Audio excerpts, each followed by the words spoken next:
Hi, Kerry. How are you today? I'm great, thank you. Good to see you. Yes, likewise. And thank you so much for appearing on the Women in Finance podcast. Not at all. Thank you. So, just so that the audience, get a better understanding of who Kerry is, could we spend a few minutes just talking about your background, so your career, your education, and also perhaps a hobby or two of what you like to do in your spare time? Yeah, sure. I mean, I didn't actually set out to work in finance at all, and I came to finance in a very roundabout route. Ah. So I left school at 18 and I moved out to the Middle East, and I got a job as a TV news reader. Oh, wow. So it was one of the few English-speaking programs in the Middle East at the time, and it was a big challenge. Oh, I don't doubt that. I mean, it's such a different career to where you are today. Very different, very different. And then I kind of moved on from that. So I had a variety of different roles. I was married to an army officer, so we were moving around a lot. So it meant finding a new role every time we moved, Oh, wow. about every 3 years. So I ended up actually working for a brewery in engineering purchasing for a while in darkest Dorset. And I then went on to work for a German electronics company when we were in Liverpool. Oh, okay. And I spent some time doing that. I ended up being the sort of regional sales manager for the company, which was really interesting. And it got me in and out of British industry. So I was in and out of the shop floors of everybody from Findus fish fingers to Jaguar cars, which was fascinating. But it was very unusual to see a woman on the shop floor in those days. And when you travelled, they didn't do hairdryers. Right. So it was fun, but it was a very, very male-dominated environment. Which sort of links into, why we are here today, because the financial industry, even though the numbers are improving, has traditionally been very, very male dominated.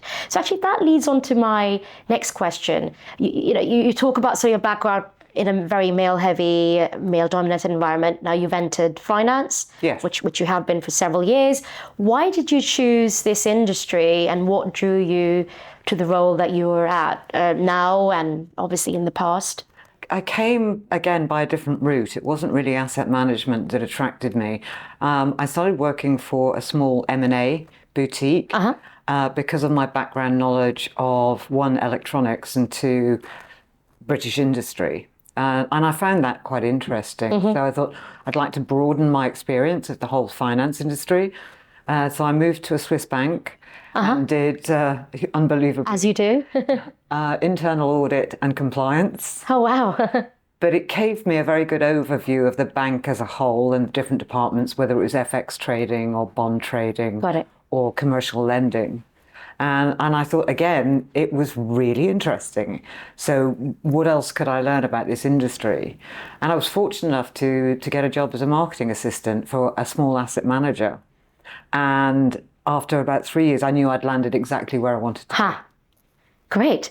And so talking about your sort of career trajectory, mainly focusing on the financial sector, and obviously you worked in M&A and asset management for several years. Have you faced any, looking back, do you think you faced any challenges, either personal, professional, or both sort of tied together, and how that, if you could share potentially some experiences from your time in the financial sector? I think it's interesting because quite often you're led to believe that you're not listened to as a woman. And I was very fortunate in the early roles that I did, where I had very, very supportive bosses. I moved to a much bigger asset manager. My boss was a woman, and she was a fierce proponent of letting me have my say and let me build out an entire department with the mentoring that went with that, with the help. So I was fortunate because it then gives you the confidence to think, well, if I can do that, then I can do the next role. Right. And I think a lot of other women may face challenges where that's not necessarily the case. I think if you have a very positive start like that, it can be very helpful. I think there's still a lot of challenges for women. I think particularly if you look at maybe what I would call the more pointy end of asset management, which is perhaps hedge funds, Okay. or more idiosyncratic asset managers, then I think there probably still is. And why do you think that is? Because it's a very male, again, very male dominated. You don't see a huge amount of female traders, for example. And I think that sort of leads to the environment culturally where women are not as well heard. Right. Okay. So just to take from what you're saying is that you've had such a great start and a great role model, a mentor when you started your career in the financial services, that it actually your confidence, compared to maybe your cohort peer group was just a lot higher, and your sort of mindset of I can tackle this if I've got a team to manage, or I need to voice an opinion sitting in a room, with other members, regardless of what sex they are, female or male. Yeah. I know I'll be heard. I think so. And I've tended to work in much more entrepreneurial environments. Okay. So you need a broader skill set for that. Right. And that's something that I really enjoy doing. And I think you can then see the results much more easily. And do you think that's a skill set that helps in sort of working your way around in a industry that's predominantly been, male dominated in the past, is sort of having this entrepreneur mindset, having the mentor that you talk about early on in life? Do you think the combination of these skill sets and the sort of support really helps? Yes, I do. Okay. I do. I think it's very easy to. I've been very fortunate in so much as my experience has been very broad. Yeah. I think it's much more difficult if you are on one particular trajectory.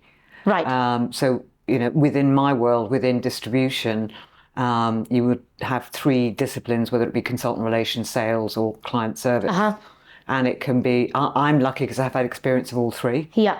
But I think it's different if you just are on one. It's a little bit more difficult to be entrepreneurial if you're confined to one discipline. Right. Okay. Thank you for that.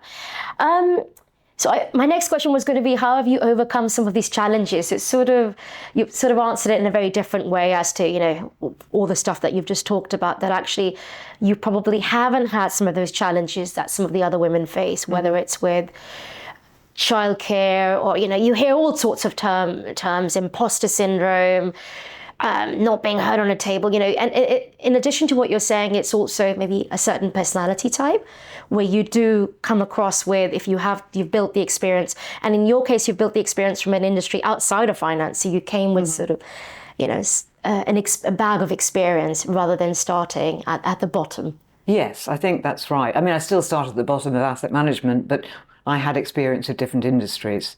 And I think that makes a difference. Right. I think there still are challenges. I mean, you talk about childcare and home life and balancing those two. How have you done that? We would love to hear. It's been difficult sometimes, when you're trying to do a call from home and it's your son's birthday party and your nanny's gone sick and the trampoline hasn't arrived. And it's all the mother's responsibility. And, I've said to you before, I've done my Tesco's order from Sydney. Yeah. So it is difficult to balance that. But I think one of the disciplines I've always had is at the weekend, it was always family and only family. Yeah. And that work didn't come into it. Right. And in the week you juggled, you did whatever plate needed to be spun, you spun. Yes. Yeah. Great. Do you think the challenges faced by yourselves or women at the time are different today?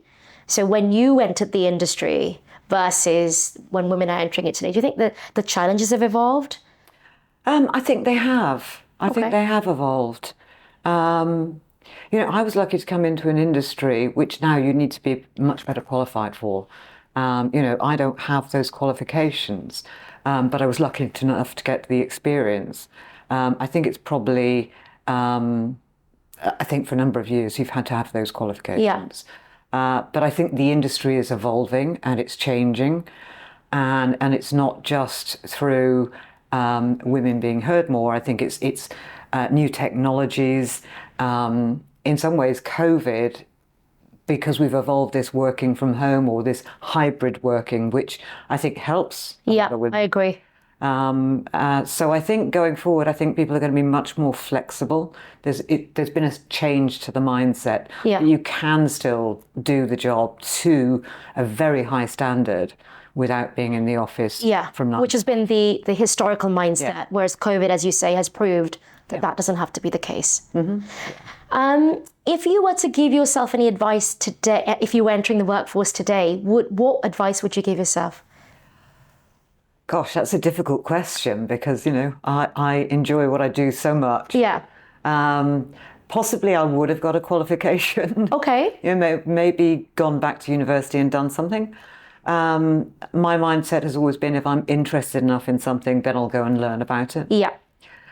So I think I think my advice is just keep learning and keep seizing opportunities, looking for opportunities. And so final question, just to wrap it up, what advice would you give others, men, women, but in particular women entering the workforce today with everything that you've talked about, how you've juggled work life, family life, all the exposure you've had to various different industries. What advice would you give to women today? I think actually it's not just women. I think there are challenges for everyone. Absolutely. And I think one of the things is, as I said, keep learning. I'm learning all the time. Yeah. As the industry evolves, there are different sectors that you need to know about. So that's absolutely key. I think determination. Yeah. More than anything, don't give up. That keeps on coming up as advice. And I think don't be frightened to take opportunity. I think we can overthink this sometimes in terms of that's quite a bold move to make, or am I making a mistake? I think look at opportunities as a way to move forward. Yeah, and you're right. It's not just women; it's men too. Yeah. Women just have additional, not challenges, but situational, with families that they may have to sort of think about this sort of a bit differently, as we say. But Kerry, thank you very much. Thanks for appearing on the podcast. We loved having you on here. Thank you very much for inviting me. You're very welcome.